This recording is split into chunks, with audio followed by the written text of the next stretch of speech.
Assalamualaikum warahmatullahi wabarakatuh. Pada video ini saya akan mempresentasikan tentang model matematika SIRS pada penyebaran penyakit rubella. Jadi pada slide ini saya akan membahas tentang mengenai rubella itu sendiri, asumsi model matematikanya, kemudian dibentuklah model matematikanya. Setelah itu dilakukan analisis, yaitu menentukan titik kesetimbangan dan analisis kestabilan. Kemudian yang terakhir dilakukanlah suatu simulasi menggunakan Maple. Oke, yang pertama ada rubella. Rubella itu sendiri adalah suatu penyakit infeksi menular yang disebabkan oleh suatu virus. Nah, gejala penyakit yang ditimbulkan oleh penyakit ini biasanya berupa demam ringan, pusing, dan nyeri persendian yang mirip-mirip dengan gejala penyakit flu. Dan penyakit ini juga dapat menyebabkan komplikasi seperti diare, radang paru, kebutaan, bahkan dapat menyebabkan kematian. Nah, gejala yang ditimbulkan oleh penyakit ini juga ada yang tanpa gejala dan juga yang memperlihatkan gejala. Kemudian kedua, asumsi modelnya. Asumsi model penyebaran penyakit rubella. Jadi yang pertama ada populasi tidak tertutup, karena di sini disumsikan populasinya ada yang keluar dan ada yang masuk. Dan yang kedua, total populasi yang diasumsikan tetap atau konstan. Yang ketiga, individu yang terinfeksi oleh penyakit ini dapat sembuh dari penyakit. Yang kelima, tidak ada individu terinfeksi yang akan menjadi rentan kembali. Jadi dari infeksi dia tidak akan kembali ke rentan. Kemudian di sini asumsinya yang kita gunakan juga adalah pemberian vaksin. Nah, pada individu yang baru. Nah, individu yang telah mendapatkan vaksin ini ada yang kebal dari penyakit dan masuk ke kelompok individu yang telah sembuh, dan ada individu yang belum mendapatkan vaksin, maka individu ini masuk ke dalam kelompok yang rentan terhadap penyakit rubella. Kemudian yang terakhir, individu yang telah sembuh ini dapat kembali terinfeksi oleh rentan kembali terkena penyakit. Jadi makanya nanti model matematikanya berbentuk SIRS, di mana S itu sendiri adalah suspek, yang I adalah infected, dan R ada recovered.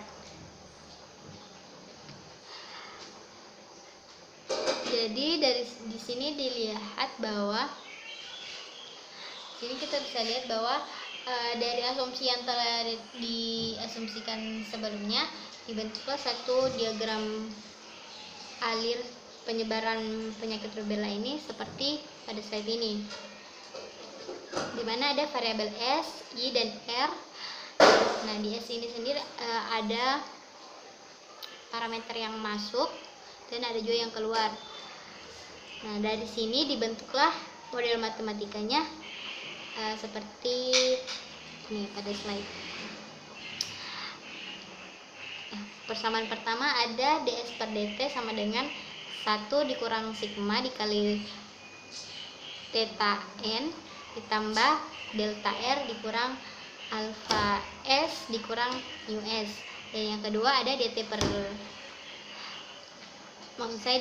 dt itu sama dengan alpha s dikurang beta I dikurang mu I. Dan yang terakhir ada dr per dt, yaitu beta I ditambah dengan sigma theta n dikurangi dengan mu r, karena di sini pada variabel rt-nya itu terdapat parameter yang keluar, yaitu kematian. Oke, yang selanjutnya, oh iya, saya lupa sampaikan di awal bahwa ada beberapa parameter yang digunakan, Yang pertama ada sigma. Sigma ini adalah tingkat individu yang tervaksin. Kemudian ada theta. Theta adalah tingkat kelahiran. Kemudian ada n adalah jumlah populasi. Ada mu, di mana mu adalah tingkat kematian. Kemudian ada S itu sendiri adalah tingkat maksud saya jumlah populasi yang rentan terkena penyakit. Kemudian ada I adalah jumlah populasi, jumlah individu yang terinfeksi. Kemudian ada R adalah jumlah individu yang telah sembuh. Kemudian ada alfa. Alfa ini adalah tingkat individu yang terinfeksi. Kemudian ada beta. Beta adalah tingkat individu yang dapat sembuh, Kemudian ada delta. Delta adalah tingkat individu, tingkat kelajuan dari sembuh menjadi rentan kembali terkena penyakit. Nah, jadi itu adalah parameter yang digunakan. Nah, model matematika yang tadi itu disederhanakan menjadi dimana kita misalkan x menjadi s per n menjadi x, i per n menjadi y, dan r per n menjadi z. Kemudian model penyakit matematika ini dapat disederhanakan menjadi dx per dt nya itu sama dengan 1 dikurang sigma dikali theta ditambah delta z dikurang alfa tambah mu dikali x. Kemudian dy per dt nya sama dengan alfa x dikurang beta tambah mu dikali y. Kemudian dz per dt sama dengan sigma theta ditambah beta y dikurang mu z. Nah, setelah disederhanakan ini, ditentukanlah suatu titik kesetimbangan. Yang pertama ada titik kesetimbangan bebas penyakit, di mana titik kesetimbangan penyakit ini variabel i dan r-nya itu sama dengan 0. Nah, sebelumnya sistem persamaan yang kita peroleh tadi sebelumnya itu kita sama dengan ke 0 masing-masing persamaan. Kemudian nanti diperolehlah S bintangnya itu sama dengan 1 dikurang sigma dikali theta per alfa tambah mu. Nah, dari sini diperolehlah titik kesetimbangannya adalah 1 dikurang sigma dikali theta per alfa tambah mu, 0,0. Oke, selanjutnya ada titik kesetimbangan untuk yang tidak bebas penyakit atau endemik. Nah, di sini dengan melakukan manipulasi aljabar dengan eliminasi substitusi atau bisa menggunakan apple, diperoleh nilai x dan y z-nya atau s bintang, i bintang, dan r bintang itu diperoleh seperti pada slide. Oke, kestabilan. Analisis kestabilannya yaitu untuk menentukan kestabilannya yaitu yang pertama dibentuk suatu matriks dari sistem persamaan yang diperoleh. Nah, matriksnya itu berisikan entry-entrynya. Yang pertama, kolom pertamanya itu berisikan dx per dt, kemudian yang kedua berisikan dy per dt, terus kolom ketiga berisikan dz per dt, sehingga akan diperoleh bentuk seperti pada slide. Bentuk matriks seperti pada slide. Kemudian setelah dibentuk matriksnya, dicarilah determinan dari A dikurangi lambda dikali I itu disama dengan 0, sehingga nanti diperoleh lambda kuadrat tambah alfa tambah beta tambah 3 mu lambda kuadrat tambah alfa beta tambah 2 alfa mu tambah 2 beta mu dikali lambda tambah mu pangkat 3 tambah alfa mu kuadrat tambah beta mu kuadrat tambah alfa beta mu dikurangi dengan alfa beta delta yang disama dengan 0. Nah, ini adalah persamaan karakteristiknya.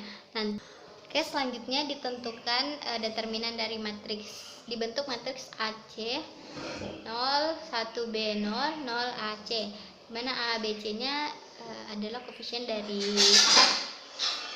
lambda pangkat 2, lambda, dan konstanta.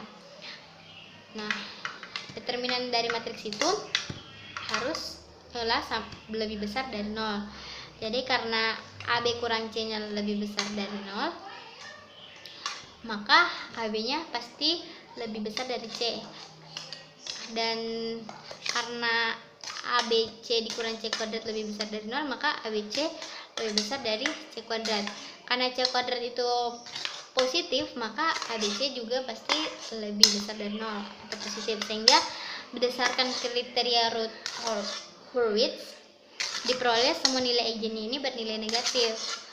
Dengan demikian disimpulkan bahwa titik kesetimbangan model penyakit rubella ini stabil, di mana R0-nya itu sama dengan alfa beta delta per mu pangkat 3 ditambah a mu kuadrat tambah beta mu kuadrat tambah alfa beta mu. Nah, R0 ini nantinya akan menentukan apakah model penyebaran penyakit rubella ini akan bebas penyakit atau endemik. Nah, apabila R0-nya kurang dari 1, berarti nanti dia akan bebas penyakit. Terus apabila ia lebih dari 1, berarti nanti model penyakitnya akan penyebaran penyakit rubellanya akan endemik. Nah, makanya dilakukanlah